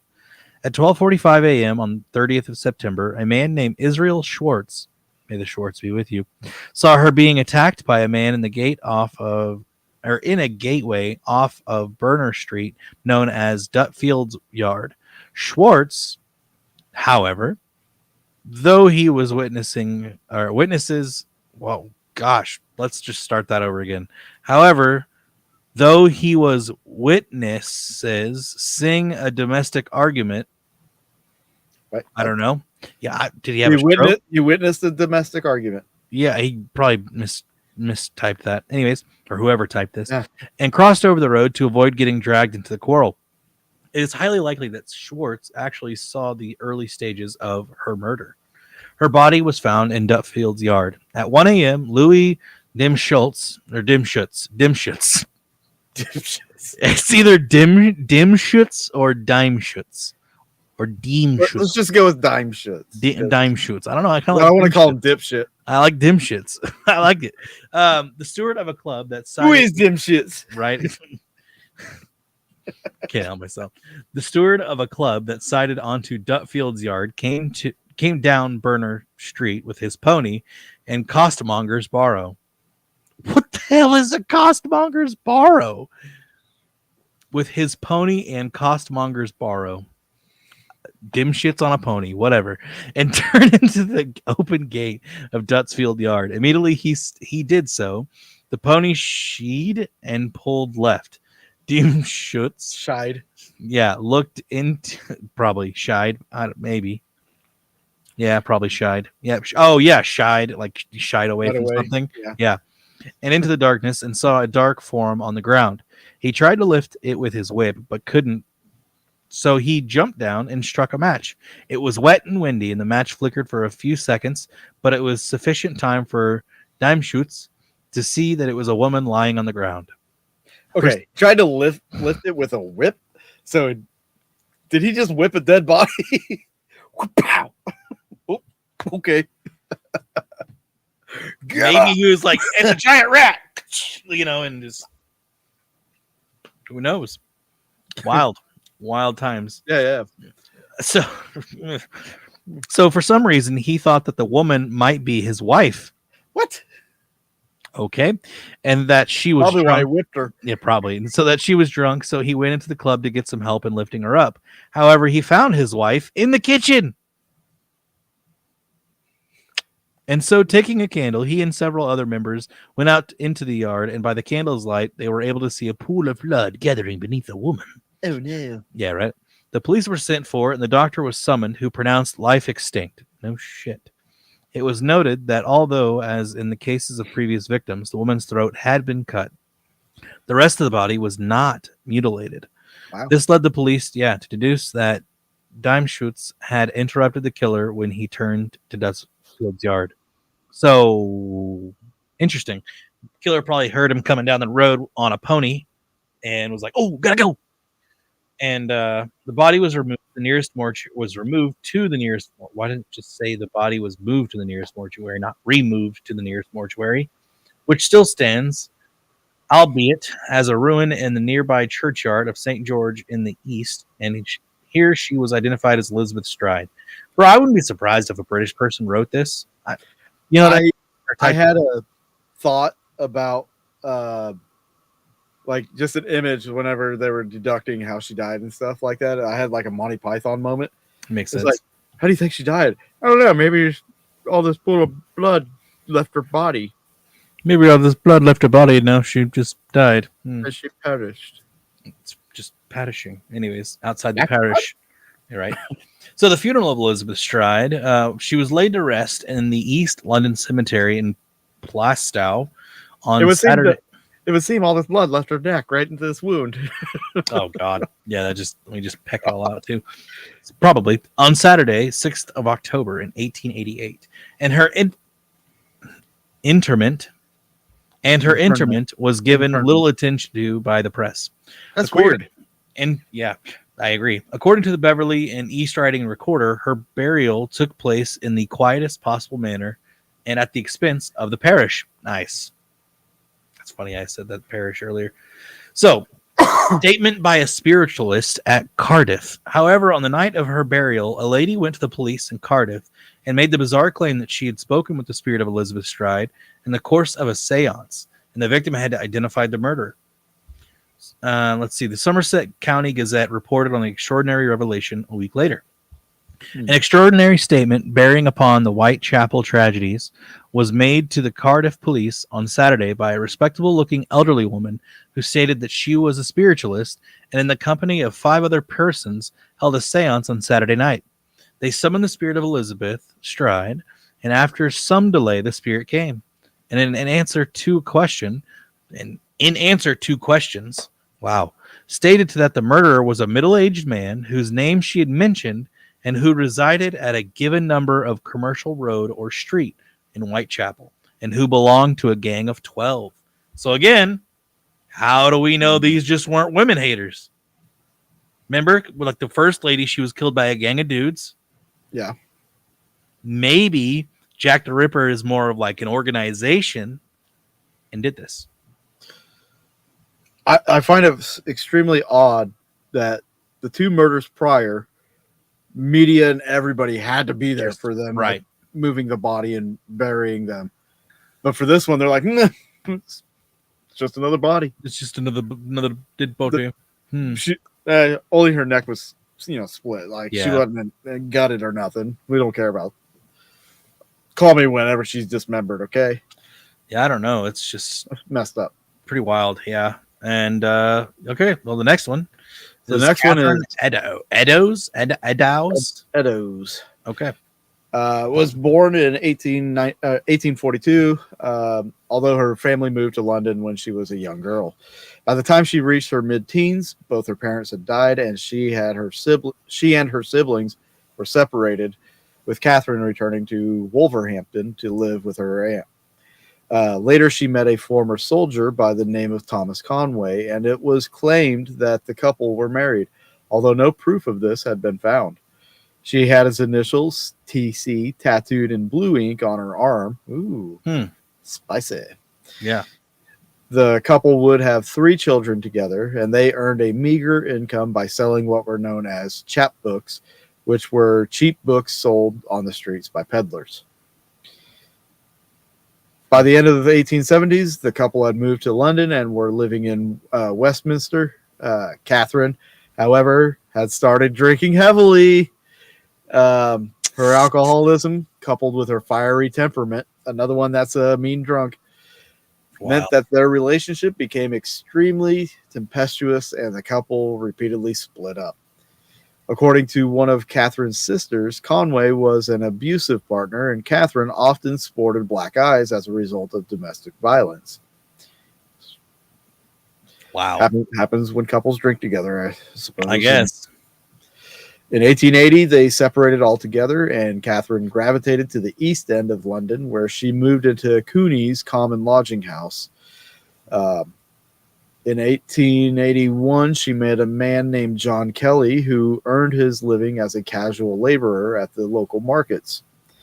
The couple would live together as man and wife at the lodging house until Catherine's death in 1888. The deputy lodging housekeeper, Frederick Wilkinson, would later remember her fondly as a very jolly woman who was often singing. Not for long.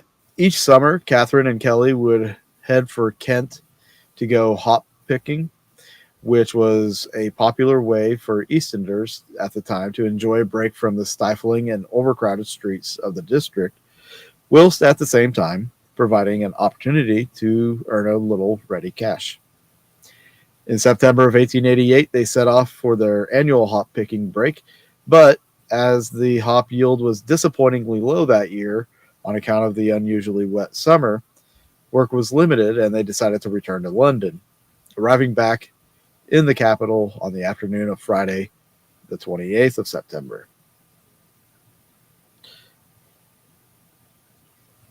Fair point, Jerry. Fair point. Kelly managed to earn 6 pence that day, and Catherine, having taken 2 pence for herself, handed him 4 pence, telling him to use it to get a bed at Cooney's that night. She told him that she would get a bed in the casual ward of the Shoe Lane workhouse. Although she did get a bed, there was some trouble at the workhouse, and she was asked to leave. She turned up at Cooney's at 8 a.m. on the Saturday morning, and the couple went to a pawnbroker shop on Church Street, where they pawned Kelly's boots, using the money to buy breakfast. That afternoon, Catherine told Kelly that she was going to try and borrow some money from her daughter in Bermondsey. At 2 p.m., they parted. According to Kelly's later testimony, he warned her about the Whitechapel murderer, but Catherine brushed aside his fears. "Don't you fear for me," she told him. "I'll take care of myself, and I shan't fall into his hands." It was never established how she spent the rest of that afternoon. She certainly didn't visit her daughter, but she did acquire money somehow, because at 8 p.m. that evening, she was arrested for drunkenness at Aldgate High Street by Police Constable Robinson of the City of London Police. Oof, wild. Somehow she got some money. Yeah. She was taken to Bishopsgate Police Station, where she was locked in a cell to sober up. She promptly fell fast asleep.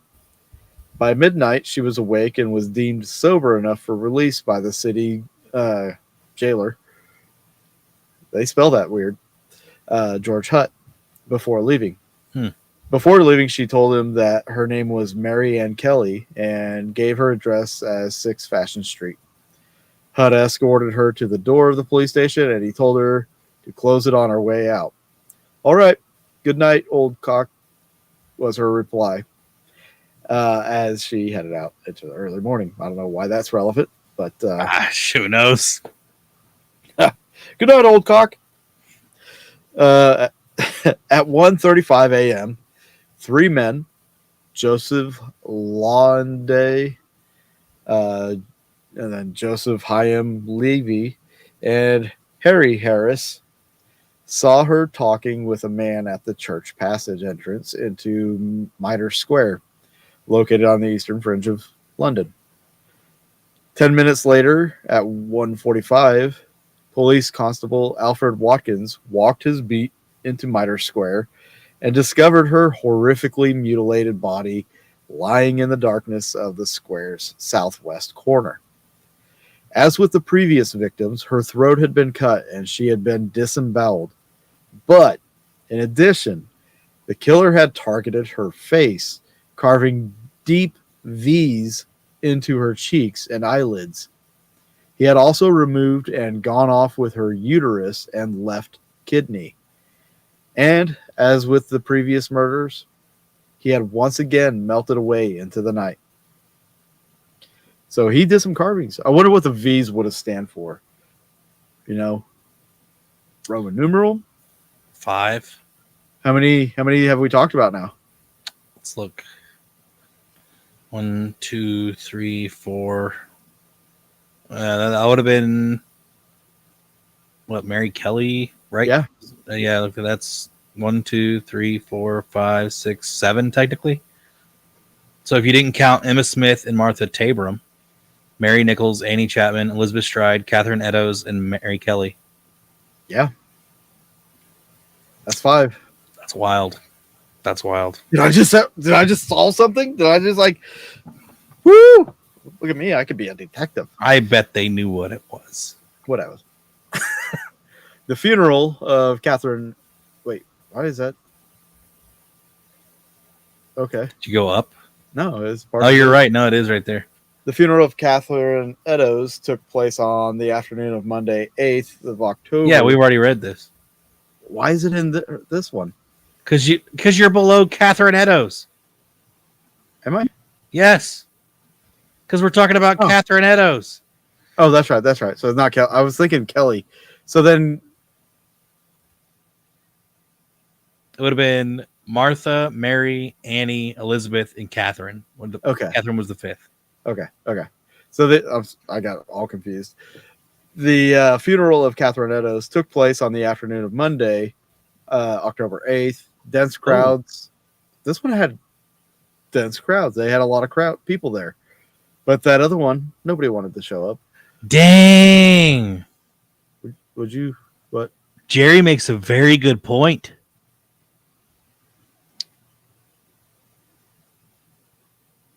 Harry Harris, HH. Yeah. Just saying. He was one of the Yeah.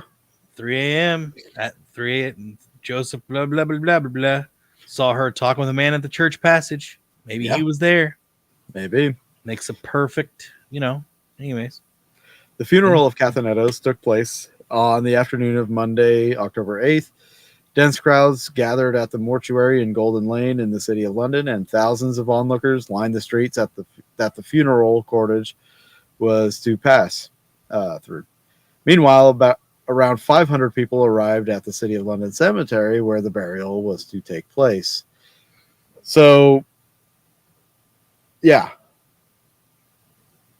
So, everybody's had, these onlookers.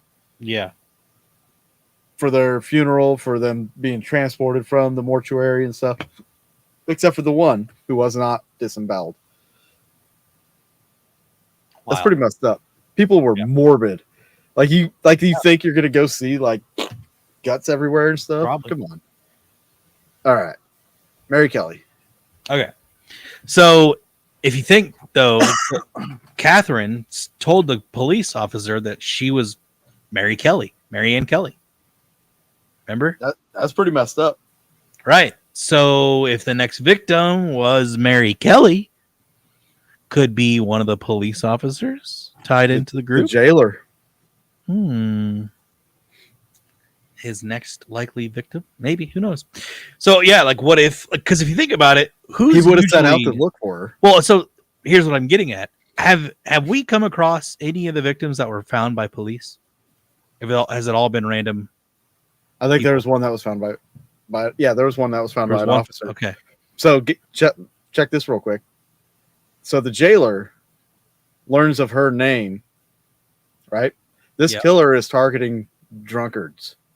This jailer knows she's a drunkard, and she gives him the name Mary Kelly. Let's see if Mary Kelly is, in fact, a drunkard. Let's see. So in her early life, we come to the last and in many ways the most enigmatic of Jack the Ripper's victims, Mary Jane Kelly. She is the victim about whom we know the least. In fact, we know virtually nothing about her life to her arrival in the east end of London. And what we do know is based on what she chose to reveal about her past to those she knew. and to the veracity of what she did reveal is difficult to ascertain. Indeed, we don't know for certain that her name was actually Mary Kelly. According to her boyfriend, Joseph Barnett, maybe, you know what? Barnett was one of the constables who discovered, or who was there for the one that got murdered at the apartments. That's interesting. He was the one that talked to that soldier. Hmm. So I wonder if he was a constable, Right? or officer. So, with whom she lived with shortly before her death, she had told him that she was born in Limerick in England and that her father's name was John Ireland. Kelly. Did I say Ireland? Did I say said- Ireland? You said England. Oh, shit, my bad. Okay, Wales. so Ireland, that her father's name was John Kelly, and that she had 6 or 7 brothers and 1 sister. The family moved to Wales when she was a child, and when she was 16, she met and married a collier named Davis or Davies. Cool. 3 years later, her husband was killed in a mine explosion. Ooh, and Mary moved to Cardiff to live with a female cousin who introduced her to prostitution. What a great stand-up friend. Yeah. Hey, don't have any skills. Here you go. Mary moved to London around, and that makes what's going to happen with all that dries up. Like people stop paying attention to the OnlyFans people. They got to actually get it back into society. Yeah. It's going to be a massive meltdown. Anyways, Mary moved to London around 1884, where she made the acquaintance of a French woman who ran a high-class brothel in Knightsbridge, in which establishment Mary began working. She told Barnett that during this period of her life, she had dressed well and had been driven about in a carriage, and for a time had led the life of a lady. She had made several visits to France at this time and had accompanied a gentleman to Paris, but not liking it there, she had returned to London after 2 weeks. From then on, she began using continental versions of her name and often referred to herself as Mary Jeanette Kelly. I like that. That's pretty good. Thereafter, her life suffered a downward spiral, which saw her move to the East End of London, where she lodged with Mrs.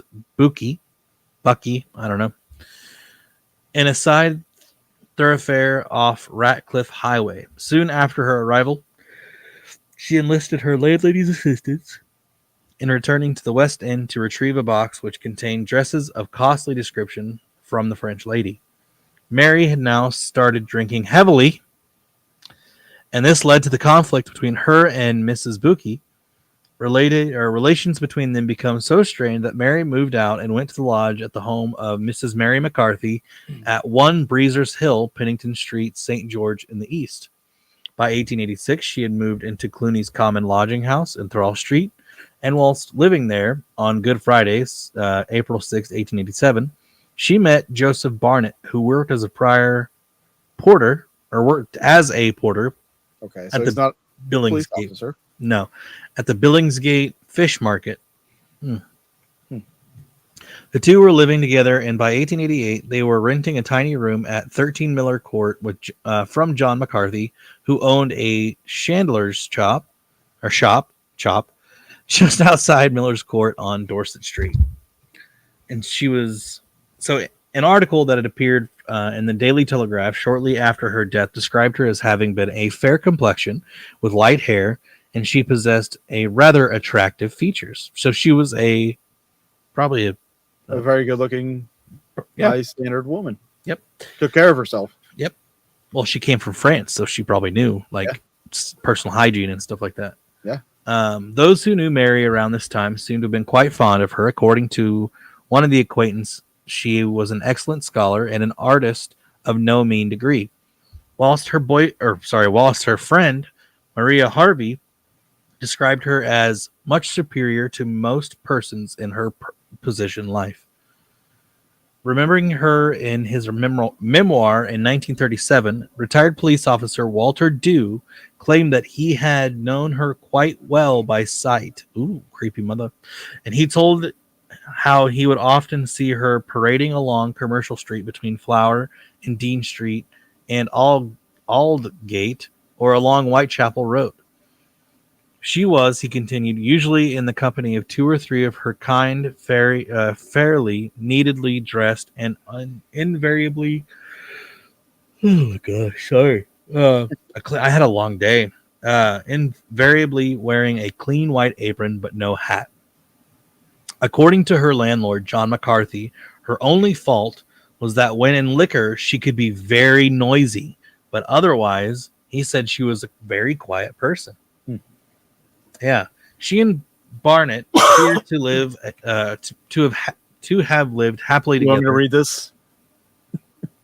No. Are you sure? Yes.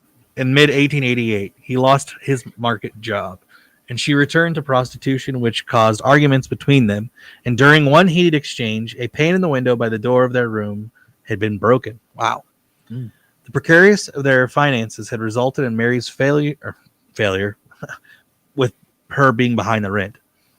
And by nearly November, she owed her landlord 29 shillings in rent a year. We're almost there, okay? On the 30th, it's because I'm rushing through and I'm not taking my time. I know. Chill, bro. Right? On the 30th of October in 1888, Joseph Barnett moved out, although he and Mary remained on friendly terms. And he would drop by to see her, the last time being around 7:30 on the evening of November's. Yeah, it's just so stupid. On Thursday, November 8th. On Thursday, 8th November. What? Albeit, he didn't stay long. Several people claimed to have seen her during the next 14 hours. One of them was George Hutchison, an unemployed laborer who met her on Commercial Street at 2 a.m. on the 9th of November. She asked him if he would lend her 6pence, to which he replied that he couldn't as he'd been spent all his money. Replying that she must go and find some money, she continued along Commercial, where a man coming from the opposite direction tapped her on the shoulder and said something to her, whereupon they both started laughing. This man put his arm around Mary, and they started walking back along Commercial Street, passing Hutchison, who was standing under the lamp by the Queen's Head pub at the junction of the Fashion Street and Commercial Street. This pub seems to be like a very big centralized location. Yeah. Although the man had his head down with his hat over his eyes, Hutchison stooped down and looked him in the face, whereupon the man gave him what Hutchison would later describe as a stern look. Hutchinson followed them as they crossed into Dorset Street, and he watched them turn into Miller's Court. He waited outside the court for 45 minutes, by which time they hadn't emerged, so he left the scene. What? Wouldn't you just go check? Like, if you're suspicious, why would you just leave? Yeah, knowing there's a murderer that's lurking around the area.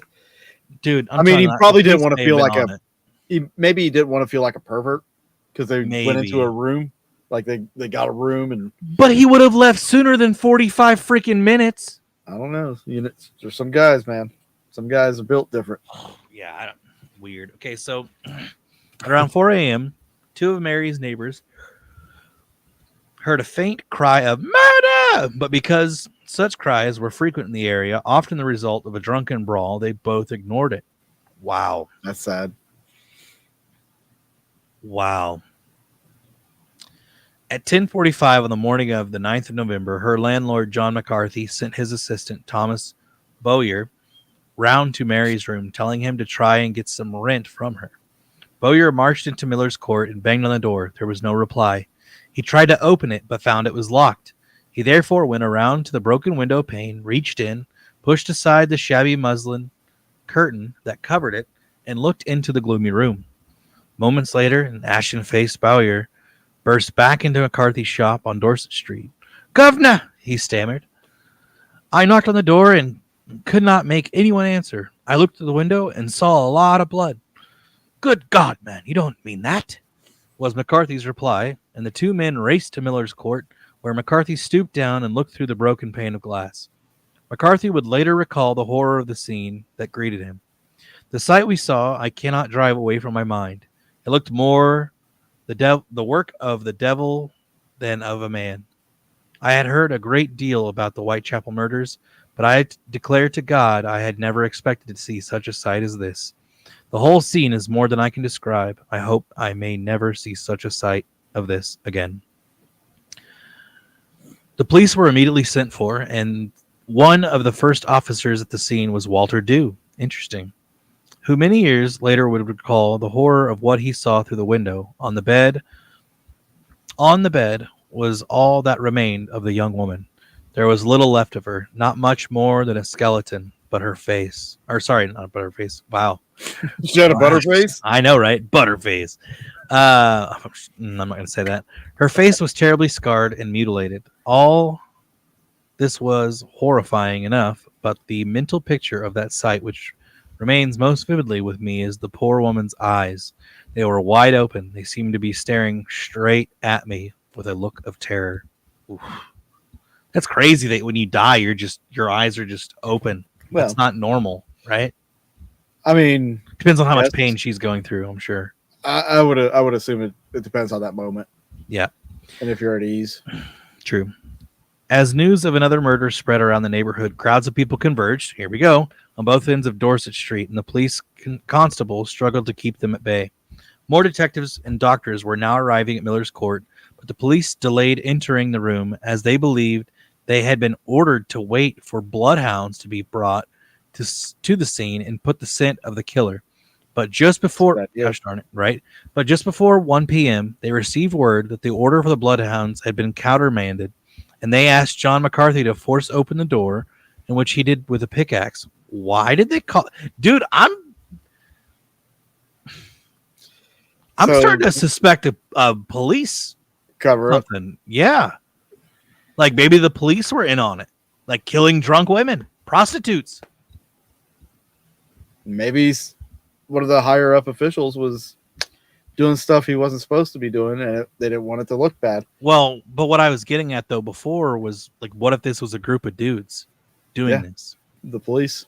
Yeah, it would make sense. An infernal like order, which I'm pretty sure there has been multiple instances of police cover-ups from instances of within the police force. Yeah. So is this an exception? Possible.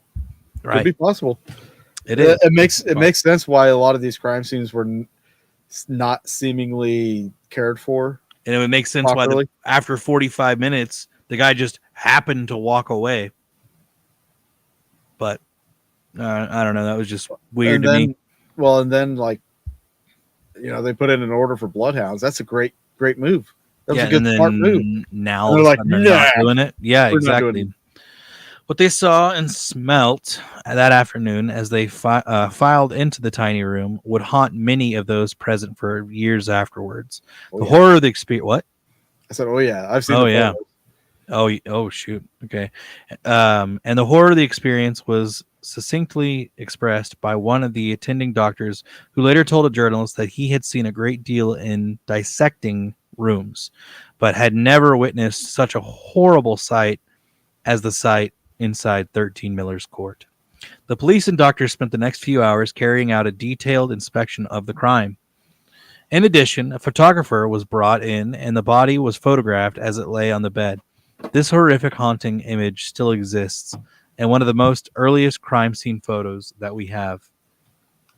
And the body was taken to the mortuary just before 4 on the Saturday afternoon. A horse and cart drew up the opposite side of Dorset Street, whereupon a large number of residents from the neighboring properties turned out to watch as the remains of Mary Kelly were brought out in a long shell or coffin that was battered and scarred with constant use. It was placed on the cart and was then taken to the mortuary in the church of St. Leonard Church in Shoreditch. Once the body had been removed, the windows of 13 Miller's Court were boarded up. The door was padlocked shut, and those who lived in the vicinity were left to come to terms with the horror that had occurred in their midst. Few of them could have slept soundly in their beds that night. We'll get in the funeral. On the morning of Monday, 9th November 1888, word got out that the funeral of Mary Kelly was to take place that day from an early hour. Crowds began congregating around St. Leonard's Church in Shoreditch, where the body had remained in the neighboring mortuary since the day of the murder. At noon, the church bell began tolling, and at 12:30, the coffin, polished elm and oak, on the top of which were 2 crowns of artificial flowers and floral cross, were carried out, bore on the shoulders of 4 men. The crowd, by which this time was several thousand strong, were greatly affected by the sight. They surged forward to try and touch the coffin and to read its simple inscription. A large contingent of police officers fought desperately to hold the crowd back as the coffin was placed on an open car, drawn by 2 horses and the cortege, which also consisted of 2 mourning coaches, in one of which sat Joseph Barnett, set off for St. Patrick's Roman Catholic Cemetery in Leytonstone. Yeah. Dense crowds lined the way, and the escorting police constable struggled to clear a path for the cortege. As it made slow progress toward the cemetery, where hundreds or so onlookers were awaiting it when it arrived just before 2 a.m. Only the mourners were allowed to enter the cemetery, where the parish priest met them by the small chapel, and then, preceded by 2 acolytes and a cross-bearer, he led the way to the northeast corner of the burial ground where Mary Kelly was finally laid to rest. Well, that was pretty much it. Whew! I'm going to read this last part. Yeah, go for it. What nobody could have realized at the time was that in the bloody carnage of that tiny room in Miller's Court, the autumn of terror had reached its conclusion. In the days and weeks that followed, the district returned to some semblance of normality. Yes, there would be further murders that were included in the Whitechapel murder files, but there is now a general consensus that these were not carried out by Jack the Ripper. As for the legacy of the crimes, they certainly did focus attention on the plight of the poor who lived in the area that would later be dubbed the Abyss. But whether the murders helped bring about a change to the horrific social conditions, as is often claimed, is debatable. Today, people come from all over the world to lay flowers, coins, and other trinkets on and around the victims' memorials, and to spend a few quiet moments remembering Mary Ann Nichols, Annie Chapman, Elizabeth Stride, Catherine Eddowes, and Mary Jane Kelly, 5 women whose horrific deaths force us to confront the tragedy and hardships of their lives. And there perhaps is the paradox on which to end our journey. For there can be no doubt that their names would have been long ago forgotten were it not for the fact that they were murdered by a man whose name we will never know for certain. Yeah. Charles, I guess you haven't seen the photo. I'll save that for you after the show if you want to see it. Okay. Because putting it on here, we would get they would block our video from being seen. It's pretty gruesome. Yeah, they don't even have it posted. Like when you go to click on her name, Mary Kelly, it's not even posted in that section. Yeah. It's worse than Lizzie Borden. Ooh. Yeah. And but guys, there's much more to these stories of each woman. And again, you can go on to that website, jacktheripper.org, and read more up on the women. Next week, we are going to talk about the suspects. We're going to dive into the suspects of these murders. And that I'm looking forward to. And if we don't have time next week, we'll do another show on the forensics and everything. And at that point, I think we can make our judgments, or you guys can make your judgments at home. You can make your judgments now if you think you have an idea of who the culprit is, or culprits, perhaps. We enjoyed you being here, Jerry. Thanks for hanging out with us. Absolutely. Thank you, man. So, yeah, next week, we're going to continue this saga. Jack the Ripper. Yes. Same time, same place next week. Everybody be safe. Bye. Have a good night.